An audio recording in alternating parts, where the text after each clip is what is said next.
Hebrew పత్రిక 10వ అధ్యాయము 24-25 వచనాలు కలిసిన లేఖన భాగాన్ని మనం చదువుకుందాం. కొందరు మానుకునుచున్నట్టుగా సమాజముగా కూడుట మానక ఒకరినొకడు హెచ్చరించుచు ఆ దినము సమీపించుట మీరు చూసిన కొలది మరి ఎక్కువగా లాగు చేయొచ్చు. ప్రేమ చూపుటకును సత్కార్యములు చేయుటకును ఒకరినొకడు పురికొల్పవలెనని ఆలోచించు. దేవుడు ఈ వాక్య భాగాన్ని మన వెనుకని ఆశీర్వదించుగాక. ప్రార్థన చేద్దాం.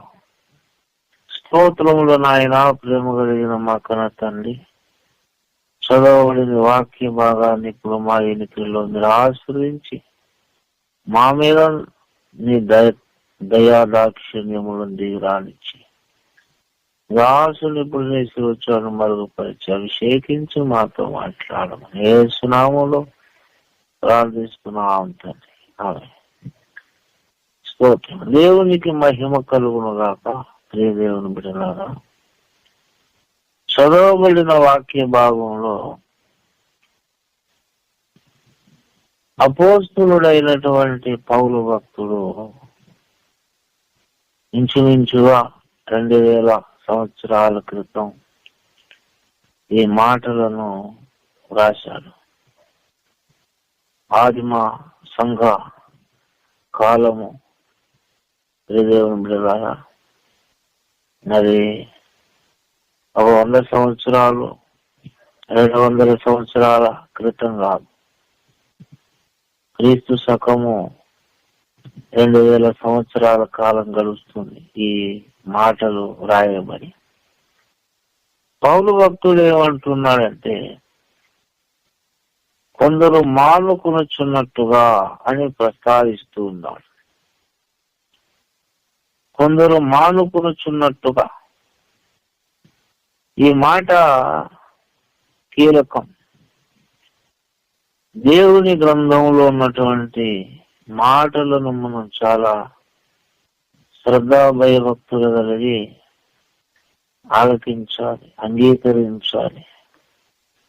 దేవుని వాక్యానికి మన బ్రతుకు వ్యతిరేకం అవుతున్నప్పుడు మనం అంగీకరించి ప్రభావం తప్పయింది అన్నారు, కానీ దాన్ని వ్యతిరేకించి మనం పాడైపోకూడదు.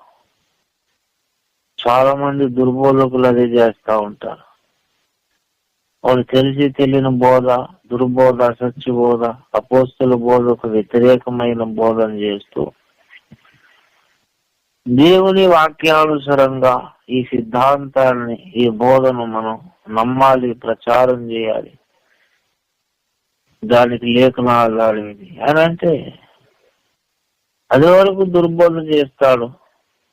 ఇప్పుడేమో లేఖనాధారంతో కూడిన బోధ వచ్చేసరికి నిజమే కదా, ఇంతకాలం చేసింది పొరపాటు కదా అని అనుకుంటే వాడు దేవునికి చాలా ఇష్టడు.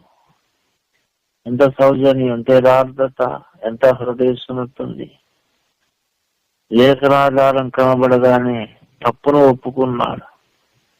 వీడైనా కావాలి, ఈయనే నేను నిలబెట్టుకుంటాను, వాడుకుంటాను, ఆశీర్వదిస్తాను అని దేవుడు అనేసుకుంటాడు.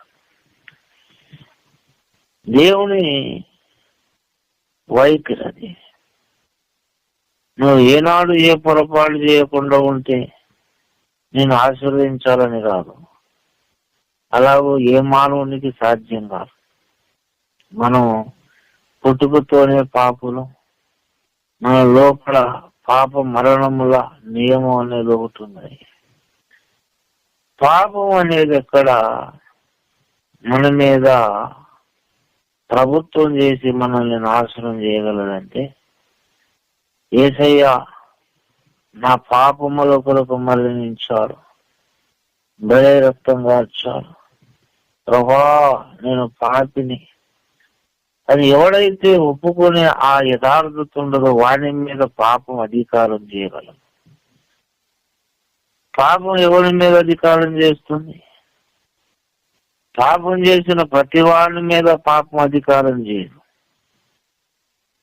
పాపం అందరూ చేశారు. చేయనివాడు ఒక్కడు ఉన్నాడు, యేసయ్య ఒక్కడు ఉన్నాడు. ఆదాం మొదలుకొని మరి ఈనాటి వరకు కూడా మనుషులందరూ పాపం చేశారు.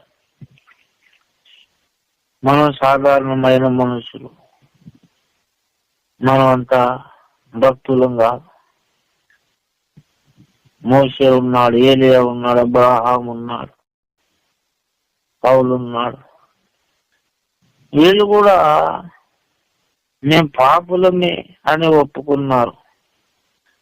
మేము పాపులము అని వాళ్ళు ఒప్పుకున్నారు, కానీ మాలో ఏం పాపం ఉన్నది అని వ్యతిరేకించేటువంటి గుణము వాళ్ళలో లేదు. కానీ వాళ్ళు ఆకాశ మరి పక్షిరాజులాగా వాళ్ళు ఎక్కడో ఉన్నతమైన శిఖరాల మీద తెల్లదిల్లారు. పాపం వాళ్ళని కిందకు లాగివేయలేదా అని మనం ఆలోచిస్తే, పాపము వాళ్ళ మీద ప్రభుత్వం చేయలేకపోయింది. ఎందుకు చేయలేకపోయింది అంటే, వాళ్ళకు ఉన్నటువంటి ఒక శ్రేష్టమైన లక్షణం, దేవుని బిడ్డలారా, పాపములను ఒప్పుకోగలిగిన యథార్థత వాళ్ళకు ఉండింది.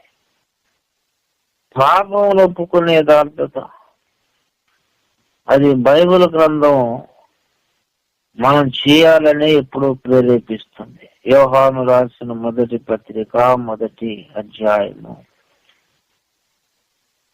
8వ వచనం, మనము పాపము లేని వారమని చెప్పుకొని నీడలా మనలను మనమే మోసపుచ్చుకుందాము, మరియు మనలో సత్యము ఉండదు. అది బైబిల్ చెబుతుంది. దేవుని గ్రంథము చెప్పేటువంటి మాట ఏంటి అంటే, మీరు పాపము చేయలేదని ఒకవేళ చెప్పుకుంటే, నేనే తప్పు చేయలేదు, ఏ పొరపాటు చేయలేదు, నేను ఎల్లప్పుడూ ఐఎమ్ వెరీ క్లియర్, నాలో అసలు ఒక మచ్చ లేదు, మరొక లేదు, ఇలాంటి సంభాషణ కలిగిన మనస్తత్వం ఉంటే ఖచ్చితంగా పాపం వాని మీద పరిపాలన చేస్తుంది, అధికారం చేస్తుంది. పాపం అనేది ఎవరిని ఏలుతుందో, ఎవరి మీద అధికారం చేస్తుందో వాడు బాగుపడేది ఉండదు. వాడు ఎన్నైనా ప్రయత్నాలు చేయొచ్చు, ఎన్ని వ్యాపారాలు, ఎన్ని కోట్ల రూపాయలకైనా పడగలెత్తని, 100 ఎకరాలు కొననివ్వండి, ఆఖరికి వాడు మట్టికి మన్నైపోతాడు, మరణించి నిత్య అగ్నిలోనికి వెళ్ళిపోయి భయంకరంగా కాలుతాడు. కోట్ల రూపాయలు ఏం చేయరు, ఆస్తిపాస్తులు ఏం చేయరు, అధికారం ఏం చేయలేదు. చాలా మంది అనుకుంటున్నారు ఏంటి అంటే, వాళ్ళకున్న సంపదలు, వాళ్ళకున్న అధికారము, వాళ్ళకున్నటువంటి తెలివి, ఇవన్నీ కూడా మరి మా యొక్క సంరక్షణ, క్షేమము, సుఖవంతమైన జీవితం అని అనుకుంటున్నారు. ఒక ప్రాముఖ్యమైన విషయాన్ని మనం గ్రహించాలి. నీ అధికారము, డబ్బు, ఇంకా నీ జ్ఞానము, నీ పలుకుబడి, సమాజంలో నీకున్న ఖ్యాతి, ఘనత ఏవి కూడా మరి నీకు వచ్చేటువంటి నిత్య శిక్ష నుండి తప్పించగలరు. పాపము నీ మీద అధికారం చేసినంత కాలం కూడా నీకేదున్నా వేస్తే, డబ్బులున్నాయని ఆనందించడం వేస్తే, నాకు సీఎం పదవి వచ్చింది, ప్రధానమంత్రి పదవి వచ్చింది, దేశాన్ని రాజునయ్యాను, ఇతర దేశాలలో సైతం నా వ్యాపారం అభివృద్ధి చెందింది, 10 కార్లు ఉన్నాను, కావలసిన ఎన్ని చెప్పుకున్న అన్ని వ్యర్థము. పాపము నీ మీద అధికారం చేస్తూ ఉంటే ఇక నీకు 4 రోజులు ముచ్చటి, ఇవన్నీ కూడా మంచి రోజు భోజనం చేస్తాం, మంచి బట్టలు కట్టుకుంటాం, ఏసీ రూమ్ లో పడుకుంటాం. ఎంతకాలం నడుస్తుంది? కాలాన్ని ఆపివేయగలమా మనం? ఒక ట్రైన్ ఆపగలం, ఒక బస్సును ఆపగలం. ట్రైన్ లో పోతూ ఉంటుండగా ఆ ట్రైన్ లో అయితే ట్రైన్ ఆగిపోతుంది. బస్సును ఆపగలం, డ్రైవర్ చెప్పి బస్సును ఆఫ్ చేయగలం. కాలాన్ని ఆపగలమా? ఎవడు కాలాన్ని ఆపరు. శరవేగముగా కాలము ప్రయాణం చేస్తూ ఉంది. దేవుని బిడ్డలారా, వీడు మంచిగా తింటాడు, సుఖపడతా ఉంటాడు, శరీర సుఖాలను తీర్చుకుంటూ ఉంటాడు. దినాలు గడుస్తున్నాయి, నెలలు గడుస్తున్నాయి, సంవత్సరాలు గడుస్తూ ఉన్నాయి. దినాలు, నెలలు, సంవత్సరాలు భయంకరంగా టపా టపా టపా టపమని దినాలు గడిచిపోతున్నాయి. దినాలు అనకూడదు, సంవత్సరాలు గడిచిపోతున్నాయి. దినాలు గడిచినట్టు సంవత్సరాలు గడిచిపోతున్నాయి. మంచి భోజనం చేశాం, మంచి బట్టలు కట్టుకున్నాం, అదే ఆనందిస్తున్నాడు. కానీ దేవుని బ్రదరా, ఈ కాలము గడిచితే నా ఆయుస్సు తీరిపోతుంది. భూమి మీద నాకున్నటువంటి వనరులను వదులుకోవాలి, నా శరీరాన్ని కూడా వదులుకోవాలి, నాకున్న ఆస్తిపాస్తులు, ఇల్లువాకులు వదులుకోవాలి, పేరు ప్రఖ్యాతులు. ప్రాణమే వదిలిన తర్వాత పేరు ప్రఖ్యాతులు ఎక్కడిక? అధికారం ఎక్కడిది? తర్వాత నిత్య అగ్నిగుండం, నరక యాతన. నరకంలో పడిన వాడిని మనం ఇంటర్వ్యూ చేస్తే, నువ్వు భూమి మీద ఉంటుండగా మంచిగా మేడ కట్టావు, కారులో తిరిగావు, ఏసీ రూముల్లో పడుకున్నావు, శరీరానికి కావలసిన సుఖాలన్నీ అందించావు, ఇంత ధనియుడో నువ్వు అని వాడిని పట్టుకుని అంటే, అరే అవన్నీ ఇప్పుడు గుర్తు రావట్లేదురా, ఇవి పడే బాధే నాకు గుర్తు వస్తుంది తప్ప గతంలో నేను కారేసి తిరిగాను, మేడ కట్టాను, కోట్ల రూపాయలు అదేమి నాకు ఇప్పుడు పట్టట్లేదు, అంటట్లేదు, అదేమి నాకు అనుభవించాననే ఆ తలంపు కూడా నాకు లేదు. ప్రస్తుతం బాధే నన్ను వేధిస్తుంది అంటారు. అలా కాకుండా రివర్స్ లో మరి పరలోకంలో ఆనందించే వాళ్ళు జరిగి వాళ్ళు చాలా దుఃఖాలు, కష్టాలు, అప్పులు, బాధలు, అనేక రకాల సమస్యలు, భయంకరంగా నలిగిపోయిన, అయ్యో బ్రదర్ భూమి మీద ఎన్ని కష్టాలు పడ్డారు, ఎన్ని సమస్యలు, ఎన్ని రోగాలు, అప్పులు, ఆర్థిక ఇబ్బందులు, సరైన వస్త్రాలు, ఎన్ని బాధలు పడ్డారు. అదే పరలోకం పోయిన వాడిని తెలియజేస్తే అవన్నీ ఇప్పుడు నాకెందుకని, అప్పుడు ఎన్నో కష్టాలు పడ్డాను, కానీ ఇప్పుడు మహిమలో ఉన్నాను, సుఖంలో ఉన్నాను, సంతోషంలో ఉన్నాను. ఇప్పుడు అనుభవిస్తున్న సుఖమే నాకు అంతే తప్ప మరి అప్పుడే సమస్యలు నాకు అసలు పర్వాలేదంటారు. కానీ అప్పుడు సుఖాలు పడి నరకంలో పడిన వాడిని తెలియజేసి అప్పుడు సుఖాలు వాడికి గుర్తురావు.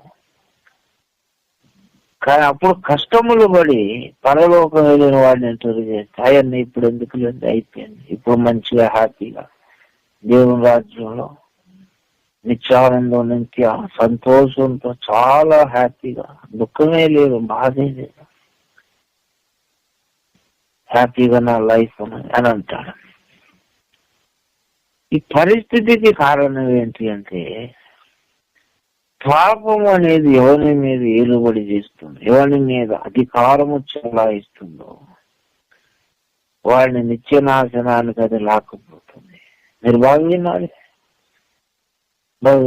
పాపం అనేది నీ మీద అధికారము చేస్తే ఇక నేను కాపాడగలిగిన వాడెవడు ఉండడు.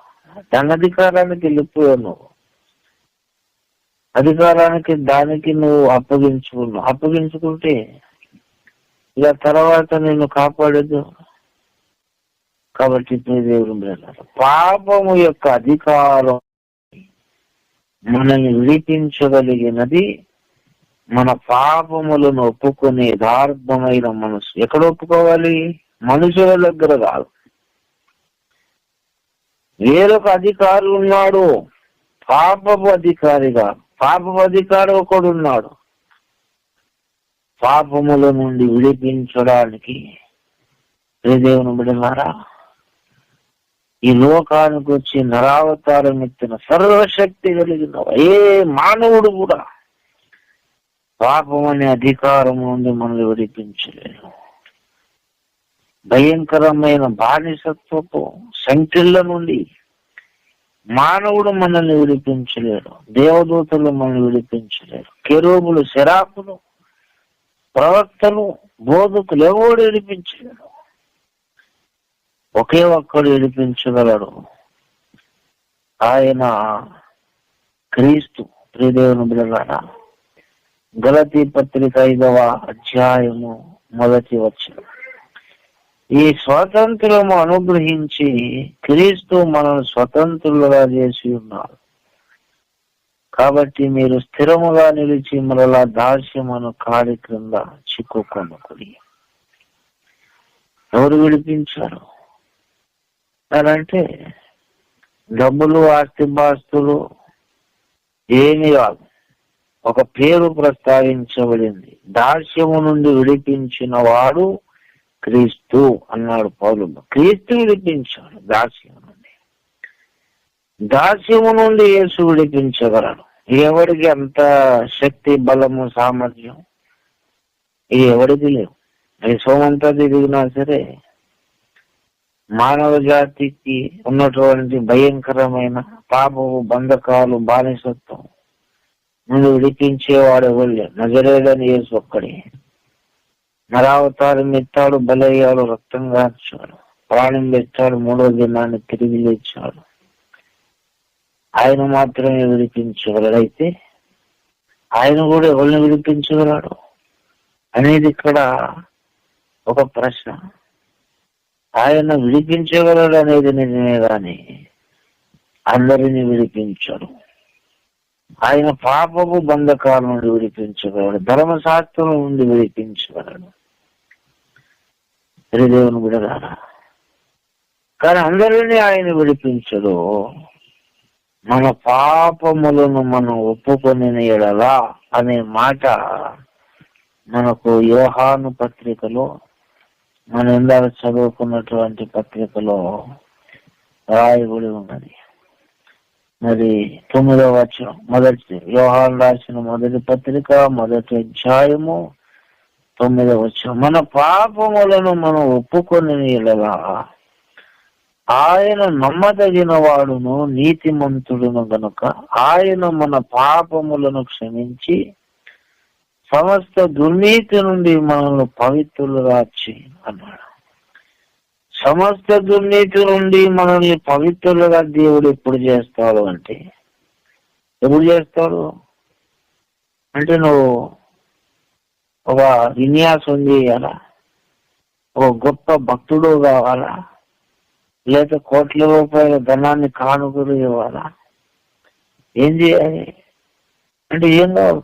నీ సమస్త దుర్నీతి నుండి నిన్ను విడిపించి నేను పవిత్రుడుగా దేవుడు నిన్ను చేయాలి అంటే నువ్వు చేయవలసిన ఏకైక కార్యం మన పాపములను మనం ఒప్పుకునే ఎడలా.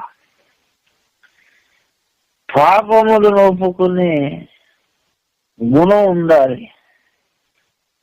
అక్కడ కఠినుడు నువ్వైతే క్షమించబడిన పాపాలు మరలా నీ మీదకి ప్రభుత్వం చేయడానికి వస్తాయి. ఇప్పుడు కూడా పాపపు అధికారం క్రిందకి మరలా వెళ్ళొద్దు.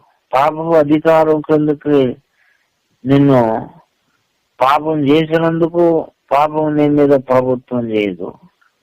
నువ్వు వద్దు వద్దు అనుకుంటూ ఉంటేనే కొన్ని తప్పటి అడుగులు కొద్దిగా మనం దేవునికి వ్యతిరేకమైన చర్యలు ఒకవేళ చేసినా అది పట్టుకుని మనల్ని అధికారంలోనికి, నా అధికారంలో ఉందని బలవంతం చేసి నాశనం చేయదు. కానీ నీ ద్వారా ఏ పొరపాటు జరిగింది, ఏ అవిధేయత జరిగింది, ఇక్కడ దేవుని నువ్వు దుఃఖపరచు, ఎక్కడ గాయపరచు, ఆ విషయాన్ని యథార్థంగా దేవుని పాదాల దగ్గర నువ్వు ఒప్పుకునే ఒక విద్య నీ దగ్గర లేకపోతే, this is very deadly serious message. వినాలి. ఆ విద్య నీ దగ్గర ఉండాలి. నీ చదువున్నా లేకపోయినా, చదువులు ఆస్తిపాస్తులు ఉన్నా లేకపోయినా, నీ దగ్గర ఒకటి ఉండాలి. యథార్థముగా నిన్ను నీవు స్వపరీక్ష చేసుకొని నీ తత్వమును యేసయ్య పాదాల దగ్గర ఒప్పుకోవాలి. రంగులు వేయొద్దు. మేడకు రంగులు వేసినట్టు, గోడకు సున్నాలు వేసినట్టు నీ వ్యక్తిత్వానికి రంగు వేయొద్దు దేవుని దగ్గర. ఇది చాలా ప్రమాదం. ఇప్పుడు ఒకడు బండి మీద స్పీడ్గా వెళ్తూ చేతులు వదిలేసి చప్పట్లు కొడతా ఉన్నాడు. ఎక్సిలేటర్ 100లో పెట్టాడు, చేతులు వదిలేసి చప్పట్లు కొడతా ఉన్నాడు అనుకోండి, వాడెంత ప్రమాదంలో ఉన్నట్టు. అలాగే అంతకంటే ఘోరమైన ప్రమాదం యథార్థంగా స్వపరీక్ష చేసుకోనని విశ్వాసి తనకు తానే ప్రమాదకారి. దేవుడు అమాయకుడు కాదు. ఇది నాట్ ఇన్నోసెంట్. దేవుడు అమాయకుడు కాదు. ఆయన తెలివైన వాడు, సర్వజ్ఞుడు. ఈయన లోకాలను సృష్టించాడు, కోట్ల ప్రపంచాలను, ప్రాణులను సృష్టించాడు. ఆయన ఎవడు మోసం చేయగలడు? ఆయన ఎవడు ఎక్కిరించగలడు? కాబట్టి దేవుడు అమాయకుడుగా కనుక నేను రంగులు వేయడం మానేయాలి. దేవుడు జ్ఞానవంతుడు, అన్ని ఎరిగిన వాడు. కాబట్టి నా స్థితి, నా వ్యక్తిత్వము, నా లోపడున్నటువంటి తలంపులు అన్ని కూడా ప్రభువుకి చెప్పుకోవాలి. ప్రభా, ఇది నా పరిస్థితి అని ఏకాంతంలో దేవుని దగ్గర ఒప్పుకోగలిగితే, ఆ విద్యను నువ్వు అభ్యసించగలిగితే, నీవు పాపము అనే దాని అధికారము క్రింద లేకుండా తప్పించుకుంటావు. అంటే పాపం చేసి ఒప్పుకుంటే సరిపోయిందా అని అంటే, నేను చెబుతున్నాను, పాపమును యథార్థంగా యేసయ్య పాదాల దగ్గర ఒప్పుకుంటున్న ప్రతిసారి నువ్వు పాపమునకు చాలా దూరంగా వెళ్ళిపోతావు. తెలుసా? రక్షణ లేనివాడు, దేవుని జీవం లోపల లేనివాడు మాటలు వేరు, వాని అనుభవం వేరు, వాని తలంపులు వేరు. నువ్వు నిత్య జీవం ఉందో యేసయ్య రక్తంతో కడగబడ్డావు, మురికి అంటుకుంది, యథార్థంగా నువ్వు ఒప్పుకుంటే మళ్ళా పాపం చేయాలని కాదు. దాని మీద నీకు ఏ భావం కలుగుతుంది? పాపం మీద నీకు ఎప్పుడు మరలా ఆశ కలుగుతుందంటే పాపం ఒప్పుకోనప్పుడే. ఇది మీరు రాసి పెట్టుకోవాలి, ఇది గుర్తు పెట్టుకోవాలి. ఇప్పుడు మరలా వాక్య వ్యతిరేక తలంపుల మీద మనస్సు, శరీరం లాగుతుంది అని అంటే, పాపమును ఒప్పుకోకుండా దాచిపెడితే లాగుతుంది. కానీ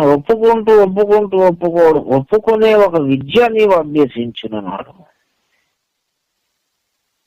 అసలు పాపం మరలా నేను లాగడానికి అది దానికి భయం వేస్తుంది. ఎందుకంటే వీడిని ఏదోలాగా మభ్య పెట్టి వీడి చేత కొన్ని తప్పిదాలు చేయిస్తాను, మురికంటిస్తాను. కానీ వీడేం చేస్తాడు? దాన్ని పట్టుకొని సృష్టికర్త దగ్గరికి వెళ్తాడు. నరావతారం ఎత్తి శిలువలో బలి రక్తము గార్చిన మృత్యుంజయుడు, మరణించి తిరిగి లేచిన మృత్యుంజయం దగ్గరికి వెళ్తున్నాడు. ప్రభా, నా ద్వారా పొరపాటు జరిగిందంటున్నాడు. యథార్థంగా ఆయన పాదాలు పట్టుకున్నాడు. ఆయన రక్తం వచ్చి నా మీద పడుతుంది. పాపం ఏం చేస్తుంది? రక్తం కాల్చేస్తుంది. కనుక పాపం నిన్ను అంటుకోవడానికి కూడా భయపడుతుంది. ఎవరిని అంటుకోవడానికి భయపడుతుంది చెప్పండి? అంటే యథార్థముగా యేసయ్య పాదముల దగ్గర పాపమును ఒప్పుకునేవాడు మరలా పాపంలో పడడానికి ఆస్కారము తగ్గిపోతావు. ఎందుకంటే అసలు పాపానికే భయం. పాపము ఒక స్పృహ లేనటువంటి ఏమంటారు దాన్ని, మృత్యువాత పడిన స్థితి అనుకోకండి. పాపం అనేది ఒక ఇంటెలిజెంట్ అన్నమాట, ఒక తెలివైన ఆలోచన, స్పృహ కలిగినటువంటి ఒక స్పిరిట్. ఇదేమిటి అది ఎవరిని మాటి మాటికి లాగుతుంది అంటే, దానితో పోరాడదాం అనుకున్న వాడిని, పోరాడదాం అనుకునే వాడిని లాగుతుంది. ఇది మళ్ళీ వేరే సబ్జెక్ట్, మళ్ళీ ఒక మాట వాడాను, ఇది ఎలాగూ అని అంటే పెద్ద ప్రసంగం అవుతుంది. రెండో విషయం ఏంటంటే, ఎవరి మీద అది ఆశ పెట్టుకుంటుంది అంటే, పాపంతో పోరాడాలి నేనే అనుకునే వాడి మీద భలే దొరికిపోయారా నాకు అంటుంది. భలే దొరికిపోయావు, నా మీద పోరాడాలి అనుకుంటున్నావు, అసలు నీ వల్ల కాదు, నీ తాతల వల్ల కాదు, నా మీద పోరాడాలనుకున్నా కనుక నాకు దొరికిపోయావు. పాపానికి ఎవడు దొరికిపోతాడంటే, పాపం మీద పోరాడాలి అనుకున్నవాడు దొరికిపోతాడు. మరి పాపం మీద మనం పోరాడొద్దా అంటే, పాపం మీద మనం పోరాడడం కాదు, పాపమును మీద పోరాడి యేసయ్య పాపమును జయించాడు అని నువ్వు నమ్మడమే పాపమును నువ్వు కాళ్ళ కిందేసి త్రొక్కి ఆ విశ్వాసం ఉండాలి. నా పక్షముగా యేసు పాపముతో పోరాడాడు, తర్వాత పాపమును ఓడించాడు. పాపము అనేది ఆయనకు అంటుకోకుండా ఆయన గెలిచాడు, నా పక్షంగా చేశాడు. ఆయన పని పాటలేక కాదు, నేను పరిశుద్ధున్నా కదా, సింహాసనం మీద ఉంటున్నాను, నేను పాపంతో పోరాడగలనా లేదా, పాపం గెలుస్తుందా నేను గెలుస్తానా అని పిచ్చి పిచ్చి పిల్లకాయల ఆటల్లాగా యేసయ్య రాలేదు. మీరు అర్థం చేసుకోవాలి, యేసయ్య ఎందుకు వచ్చాడు ఈ లోకంలోకి? ఆయన మన పక్షముగా మరణించడానికి వచ్చాడు, మన పక్షముగా పాపముతో పోరాడడానికి వచ్చాడు. యేసయ్య నీ పక్షముగా పాపముతో పోరాడడానికి వచ్చాడు. పాపంతో నిన్ను పోరాడమని చెప్పడానికి కాదు. అన్ని మతాలు చెప్పేది ఏంటంటే, పాపంతో నువ్వు పోరాడని చెబుతాయి, అదంతా అమాయకత్వం. పాపంతో ఎవడు పోరాడి ఎవడు గెలవలేడు, పాపంతో ఎవడు పోరాడి ఎవడు గెలవలేడు. పాపంతో పోరాడి గెలిచిన వాడు మన రక్షకుడు.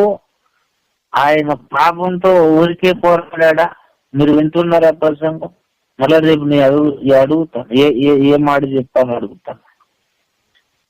పాపంతో ఆయన పని లేకుండా పోరాడా, లేక పాపం గెలుస్తుందా నేను గెలుస్తానా అని అనుకొని ఆయనకే డౌట్ వచ్చి లోకానికి వచ్చి పాపంతో పోరాడా? ఎందుకు పోరాడాడు? మీరు చెప్పండి సమాధానం. పాపముతో ఎందుకు పోరాడాడు అంటే, పాపముతో పోరాటము గల కారణము నీ పక్షముగా పాపము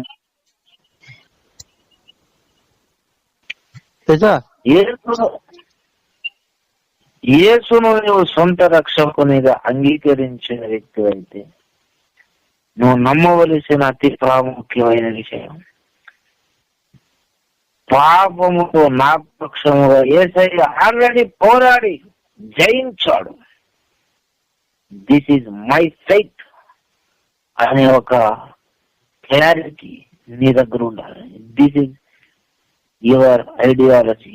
దేవుని బిడ్డలారా, ఈ ఆలోచన నీకు ఉండాలి, ఈ ఆయుధం నీ దగ్గర ఉండాలి, ఈ రక్షణ కవచం నీ దగ్గర ఉండాలి. అది పాపంకి అర్థం అవుతుంది, అదే కదా. వీడి పక్షంగానే కదా యేసు ప్రభు 2000 సంవత్సరాల క్రితం నాతో పోరాడిన తొక్కి నా అది అసలు విషయం పట్టేసుకున్నాడు వీడు అని. పాపము నీ మీద తన ఆశను తగ్గించుకుంటుంది, చాలా మట్టుకు తగ్గించేసుకుంటుంది. ఎందుకంటే వాస్తవం తెలిసిపోయింది వీరికి. నా పక్షముగా యేసయ్య పాపంతో పోరాడి ఓడిపోయాడా? యేసయ్య పాపంతో పోరాడి ఓడిపోయాడా? ఆయన పాపంతో పోరాడి ఓడిపోలేదు. ఆయన నేను జయించున్న ప్రకారం అన్నాడు ప్రకటన 3:21లో. నేను జయించున్న ప్రకారం అంటే దేని జయించాడు ఆయన? అంటే మొదటిగా ఆయన జయించింది ఏంటో తెలుసా ప్రియదేవుని బిడ్డలారా? యేసయ్య మొదటిగా జయించింది ఏంటో తెలుసా? మరణాన్ని కాదు, మరణాన్ని జయించడం కాదు. మొదటిగా ఆయన పాపము అనే దాని మీద పోరాడి ఆయన పాపమును మొదటగా ఆయన జయించాడు. పాపముతో పోరాడి ఆయన జయించాడు అనే విషయము నిర్ధారణే ఆయన పునరుద్ధానము. పాపం అంటుకోలేదు, పాపంతో పోరాడి పాపాన్ని ఓడించేశాను గనక ఇప్పుడు మరణించి తిరిగి లేచాను అనే సాక్ష్యం. ఇదంతా ఎందుకు చేశాడని అడుగుతున్నాను. ఊరికైనా పని పాటలేదు చేశాడా? లేకపోతే నీ పక్షంగా నా పక్షంగా ఆయన పోరాడా అనేది మనం గుర్తుపెట్టుకోవాలి. సరదాగా సింహాసనం మీద కూర్చొని ఆయనకి ఇసిపెట్టి ఎంతసేపు ఏం పరలోకంలో ఉంటాం, ఏం సింహాసనం, లోకంలోనికి వెళ్ళి పాపంతో పోరాడడం సరదాగా కాసంత కాలక్షేపం అని ఆ కోణం కాదు కదా. తన్నెందరు అంగీకరించరో వారందరి పక్షముగా పాపంతో పోరాడడం కొరకు భవిష్యత్తు జ్ఞాని. నువ్వు పుట్టక ముందే నువ్వు రక్షణ పొందుతావు, యేసయ్యను ఆశ్రయిస్తావని తెలిసి నీ పక్షంగా యేసు, నువ్వు పుట్టక ముందే నీ పక్షంగా ఆయన పాపంతో పోరాడాడు కనుక ఆయన నీ పక్షంగా పోరాడాడు. కాబట్టే లేఖన వాగ్దానం ఏంటంటే 1 కొరింథీ 1:31 అతిశయించువాడు ప్రభువునందే అతిశయింపవలెనని వ్రాయబడింది నెరవేరునట్లు దేవుని మూలముగా ఆయన మనకు నీతియు పరిశుద్ధతయు విమోచనమునాయి. అది నీ పక్షముగా పాపంతో పోరాడాడు కనుకని నీకు ఆయన పరిశుద్ధత అయ్యాడు. నీ పరిశుద్ధత, నీ నీతి, నీ జ్ఞానం ఎవరు అంటే యేసయ్య. యేసయ్య ఎలాగయ్యాడు, ఎందుకు అయ్యాడు అంటే నీ పక్షంగా ఆయన పోరాడాడు కనుక ఆయన నీకు పరిశుద్ధత అయ్యాడు. పాపం ఎవరి మీద ఆశ పెట్టుకుంటుందంటే, నేను పాపంతో పోరాడాలి అనుకున్న వాడిని చూసి పగలబడి నవ్వి దొరికిపోయారా, నాకు భలే దొరికావు, నాతో పోరాడదాం అనుకున్నదా, సహవాసం మంచిది అని చాలా సంతోషిస్తుంది పాపం. పాపంతో మనం పిచ్చి మొహమా, నేను నీతో పోరాడడం ఏంటి, నా పక్షంగా యేసయ్య ఆల్రెడీ నీతో పోరాడాడు, గెలిచేశాడు, నేను నీతో పోరాడేది ఏంటి, యేసు నా పక్షముగా నీతో పోరాడి నిన్ను గెలిచాడు అనే ఒక గొప్ప విశ్వాసం నీ లోపల ఉండాలి. అప్పుడు పాపమునకు నీ మీద ఆశ పెట్టుకునేది ఉండదు. తర్వాత కూడా వినాలి, మాట వినాలి. ఆ తర్వాత కూడా కొద్ది గొప్ప నువ్వు మురికి మలినం అయిన తర్వాత కూడా అవుతావు. పాపంతో యేసయ్య నీ పక్షంగా పోరాడాడు అంటే నీకు ఎప్పుడు తప్పిదం కూడా మరలా నిన్ను అంటుకోదని కాదు. మరలా పాపము నిన్ను అంటుకునే ప్రయత్నం చేస్తుంది. నీ మీద అధికారం చేయలేదు, ఎందుకంటే నువ్వు విశ్వాసం ఉంచు. నా పక్షంగా యేసు పాపముల కొరకు పోరాడాడు, ఆ పాపానికి వ్యతిరేకంగా నా పక్షంగా పాపంతో పోరాడాడు అనే విశ్వాసం నీలో ఉన్నప్పుడు కూడా నీ కొద్ది గొప్ప మలినం అంటుకుంటుంది, కానీ పాపం నీ మీద అధికారం చేయలేదు. ఇప్పుడు ఇంకొక విషయం చెబుతాను ఏంటంటే, నీ జీవితంలో కొద్ది గొప్ప మలినం అంటుకున్నప్పుడు కూడా నువ్వు నమ్మాలి, త్రికరణ శుద్ధిగా నమ్మాలి. ఏంటి అంటే యేసు నా పక్షముగా పాపముతో పోరాడాడు అనేది నువ్వు వదులుకోడు.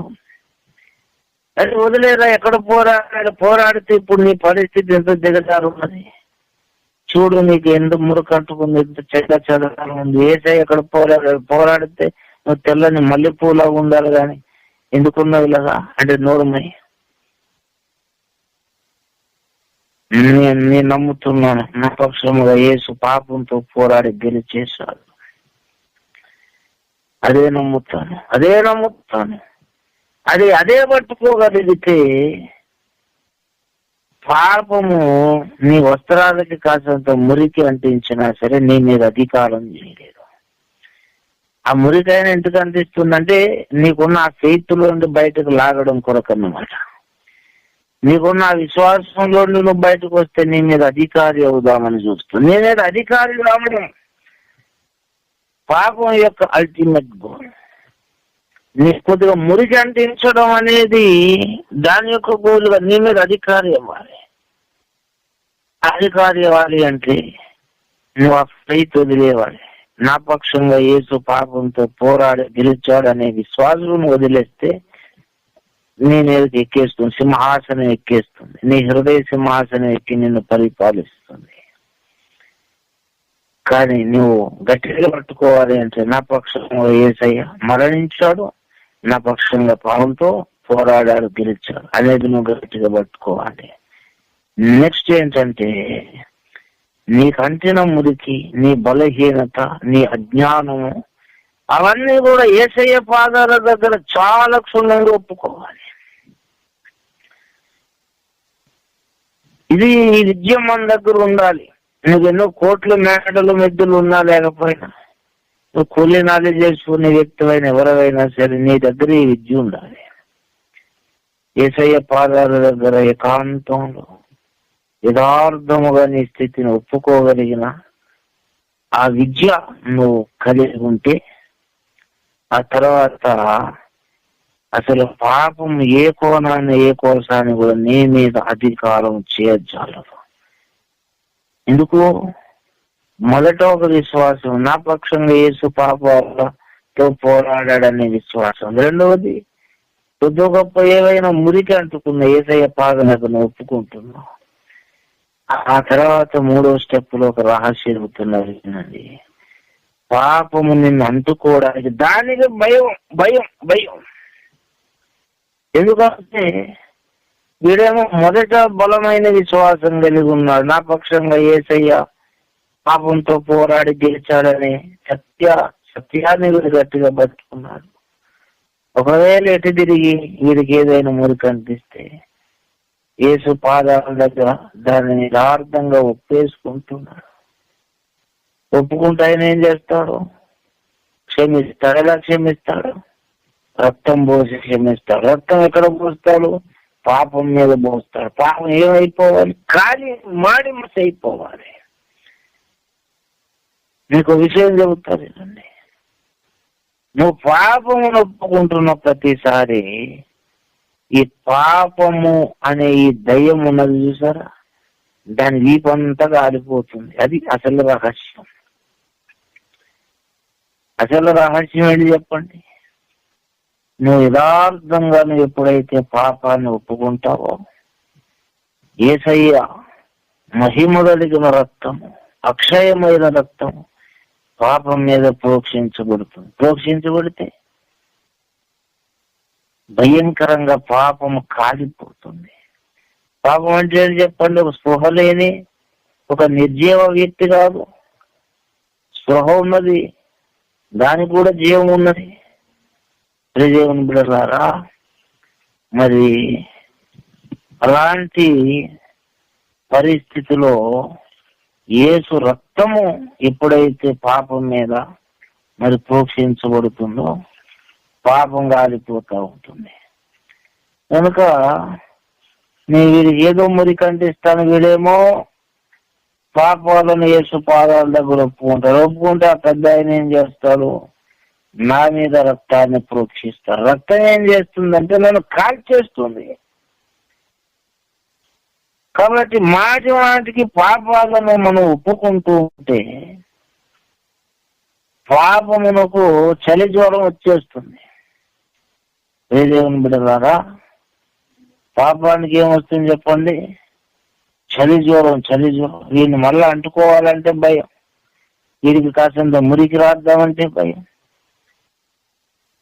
కనుక మరి అలాంటి భయము పాపమునకు కలగాలంటే నా పక్షముగా యేసు పాపముతో పోరాడాడని నమ్మాలి.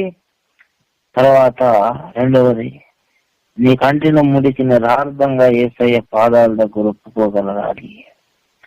నీ బలహీనతలు ఒప్పుకోగలగాలి, నీ అవిధేయతలు ఒప్పుకోగలగాలి. మనం చదువుకున్న మూల వాక్యంలో పౌలు భక్తులు అంటున్నారు, కొందరు మానుకునుచున్నట్టు అన్నారు. కొందరు ఏం చేశారు అంటే మానుకున్నారు. ఏం మానుకున్నారంటే సమాజంగా కూడుకోవడం మానుకున్నారు. అలా మీరు చేయక ఆ దినము సమీపించే కొలది మరి ఎక్కువగా మీరు కూడుకోండి అన్నారు. ఈరోజు ఒక మాటని అడుగుతున్నా, దేవుని రెండవ రాకడ పౌలు నాటికంటే ఈనాటికి బహు సమీపంగా ఉంది. దేవుని సన్నిధికి, దేవుని యొక్క మరి వాక్యం వినబడుతున్న స్థలాల దగ్గరకి వచ్చి ఎంతకాలం అవుతుంది?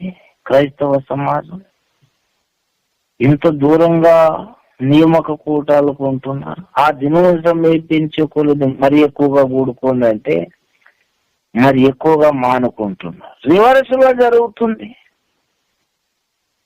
దేవుని రెండవ రాకడ సమీపించే కొలది మరి ఎక్కువగా కూడుకుందని పౌలు చెబుతుంటే మరి తక్కువగా కూడుకుందాం అన్నట్టు వినబడింది. నేను చెబుతున్నాను, ఇది ఒక తప్పిదంగా ఒప్పుకోగలిగిన పరిస్థితి విశ్వాసకుంది. ఇది ఒక తప్పు, ఇది ఒక పాపం అనుకోగలిగిన స్థితి నీకు ఉండాలి. రెండవది, మరి ఎక్కువగా కూడుకోమన్నాడు. దేవుని పాదాలకు, వాక్యానికి నేను దూరంగా ఉంటే తాను అడ్డంగా దొరికిపోతాను. పౌరుడికి చెబుతాడు చెప్పండి, క్రీస్తును పోలి నడుచుకున్నవాడు ఒక మాట ఎందుకు చెబుతాడు? ఊరికే పరిశుద్ధాత్మ ప్రేరణతో చెబుతున్నాడు. తేలిగ్గా తీసుకుంటాడు. కనుక ప్రతి విశ్వాసి జీవితంలో కూడా తప్పకుండా ఈ అనుభవం ఉండాలి.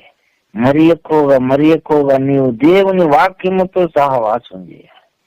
దేవుని సన్నిధిలోనికి నువ్వు రావాలి. నువ్వు కాపాడగలిగినది ఇంకొకటి లేదు. దేవుని సన్నిధి, వాక్యము, పరిశుద్ధుల సహవాసకూటం నిన్ను కాపాడగలవు. దీని దూరమయ్యే నువ్వు ఆలోచించే ప్రతి ఆలోచన కూడా నీ హృదయాన్ని కఠినం చేస్తుంది. నీ ద్వారా జరిగిన పాపం కూడా నిన్ను ఒప్పుకోకుండా చేస్తుంది. నువ్వు ఎప్పుడైతే పాపాన్ని ఒప్పుకోవడం మానేస్తూ ఉంటావో పాపం నీ మీద అధికారి అవుతుంది. ఆఖరికి నీ జీవితంలో నాశనం అవుతుంది. కాబట్టి మనం దేవుడు చెప్పినట్టు తప్పకుండా మరి ఎక్కువగా మనం కూడుకుందాం.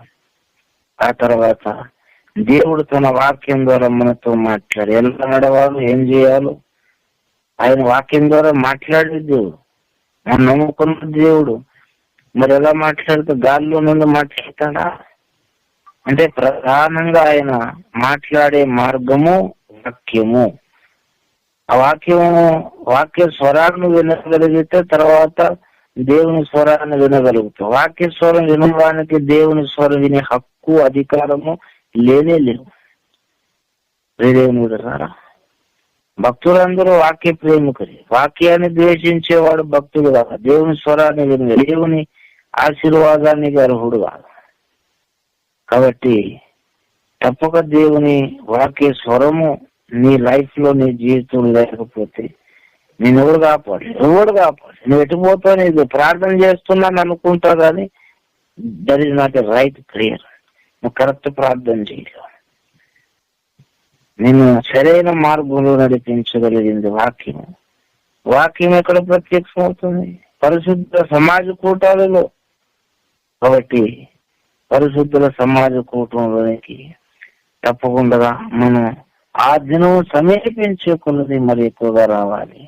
మన పౌలు మాటను పట్టుకుందాం. ఒకవేళ రాని వారైతే ఒప్పుకుంటే పాపం నీ మీద పెట్టుకున్న ఆశలను కూడా వదులుకుంటాం. కనుక ఒకసారి చొపరక్ష చేసుకొని మన దోషాపరాధాలు ఒప్పుకుందాం. మారు మనసు బంధువులు దేవుడు నడవమన్న మార్గం నడుద్దాం. దేవుడి వాక్యాన్ని మన వెనుకని ఆస్వాదించాక ప్రార్థించాను. స్తోత్రం ప్రభా, దయగలిగించండి.